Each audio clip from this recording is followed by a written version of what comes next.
Leo మరియు నీడలను తరిమే లాంతరు. లియోకు rose నానమ్మను కలవడమంటే చాలా ఇష్టం. ఆమె ఇల్లు దాల్చిన చెక్క మరియు పాత పుస్తకాల వాసన వచ్చేది.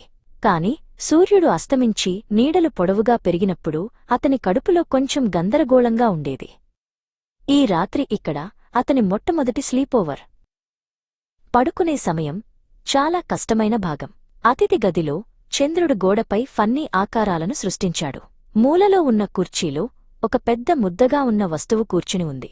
అది ఒక రాక్షసుడు నిద్రపోతున్నట్లు కనిపించింది. ఒక ఫ్లోర్బోర్డ్ శబ్దం చేసింది, క్రీక్. లియో గుండె డప్పులా కొట్టుకుంది.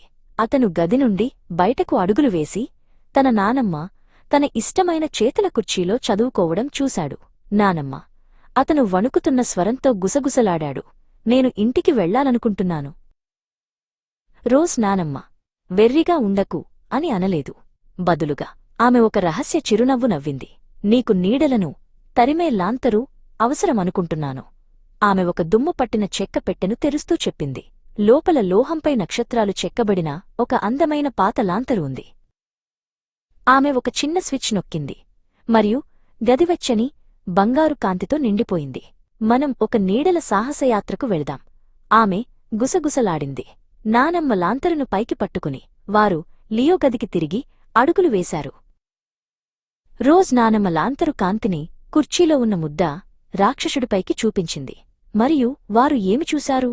అస్సలు రాక్షసుడు కాదు. అది కేవలం తాతయ్య పెద్ద సౌకర్యవంతమైన తోటపని కోటు మరియు అతని ఫ్లాపీ టోపీ. లియో నవ్వాడు.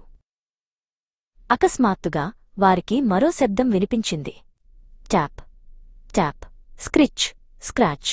అది కిటికీ దగ్గర్నుండి వచ్చింది. లియో నానమ్మ చేతిని పట్టుకున్నాడు. అదేంటి అని అడిగాడు.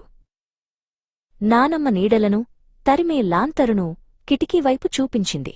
బంగారు కాంతి పెద్ద ఓక్ చెట్టు నుండి ఒక చిన్న కొమ్మను చూపించింది. అది గాలికి గాజుకు మెల్లగా తడుతోంది. ఇల్లు కేవలం హలో చెబుతోంది.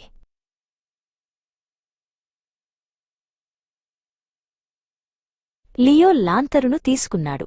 అతనికి ఇప్పుడు ధైర్యం వచ్చింది.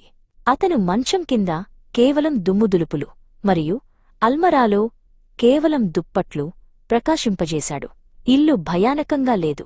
అది కేవలం వేర్వేరు శబ్దాలు మరియు నీడలతో ఉన్న ఇల్లు.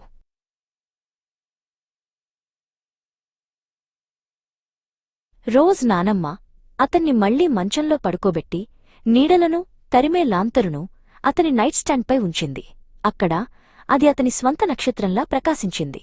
అతను దుప్పట్ల కింద ముడుచుకుని సురక్షితంగా మరియు వెచ్చగా భావించాడు. నానమ్మ ఇంట్లో నిద్రపోవడం చివరికి ఒక అద్భుతమైన సాహసం కాబోతోందని అతనికి తెలుసు.